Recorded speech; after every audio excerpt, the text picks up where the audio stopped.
Really focused on running to the ball. I mean, we do this every day in practice, so it's really nothing different. Just running to the ball, working on keys and little things like that. Was it good to hit somebody else? Oh yeah, I was waiting for this all year, hitting another team, especially Homestead. We're gonna play them in Lucas Oil this year, so it's good to start it off like this. What did you? Obviously, you talked about getting it, learning about it, and you got to get to the ball. But what did you assess from the team? I mean, are you where you think you are? I mean, we have a lot to learn, but I mean, it's just beginning of the season. Our season hasn't started yet. We're just gonna keep working and better ourselves.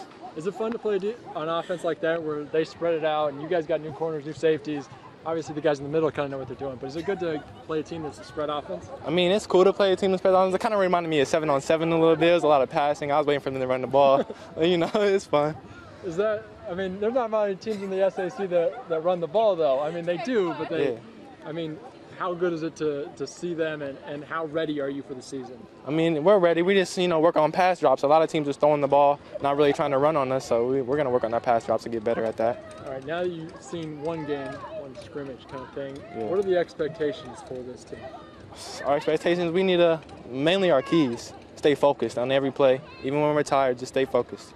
Is that something that your coach kind of emphasizes? Yeah. Does he keep you focused on week to week? Yeah, keep us focused, do our job 100%, and not focus on somebody else's job. Just focus on your job, and you'll be fine. It's because we're not worried about those game plan kind of things. It's just we want to see who can line up and block, who can tackle in space, quarterback reading, going through his progression, regardless of the scheme. And, that's what's great about scrimmage and Homestead, and I think we've done it for 15 years.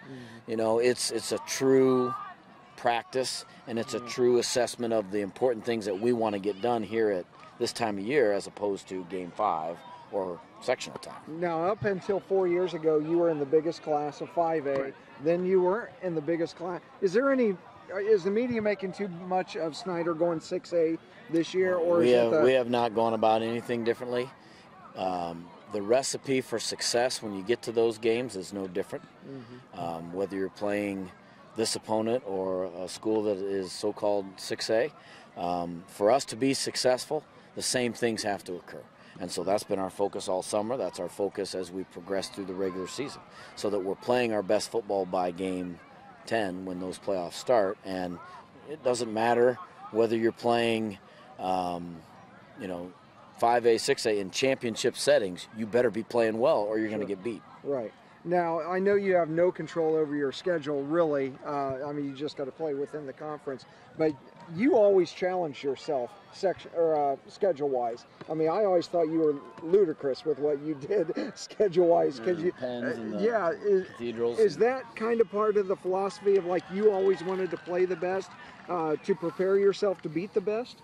Well, I think initially it was who had available spots in their schedule, and then we wanna play good programs. I mean, the opportunity to play Penn 4 times in the regular season was great because we have so much respect for their program. We know what we're going to get out of that, and it was intriguing to play a non-conference game where there were no implications of it against a great program in the early part of the year. We learned a ton about ourselves as a team. Same thing when we played Indianapolis Cathedral. So, those were great learning experiences. If we had our choices, I think that'd be great to have 2 non-conference opponents. But it's also beneficial for us to play in this conference because every Friday night you better be on your best game. Playing Carroll and Homestead absolutely ain't easy. So it's not like we declined our schedule.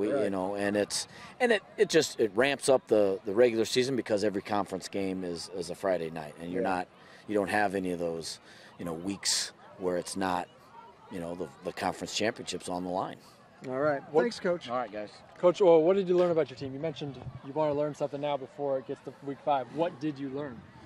Well, I think we learned we can throw the ball. We have some very capable receivers out there. Those are all new faces for the most part. Taking over for the last 2 years where we had a multitude of experienced receivers, and so that was good to see. We've had to replace some guys up front on the offensive line, and it was good to see. Guys get in there and want to smash it against the opposing defense.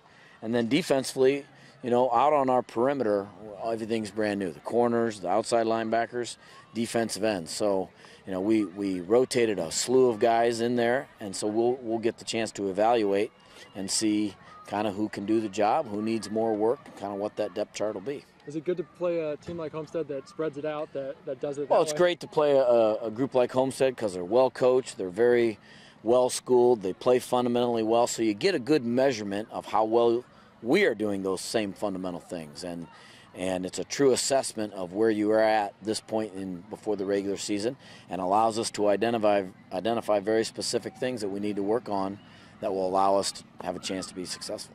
Are you ready for the regular season? I think so. We'll find out. Next week we better be.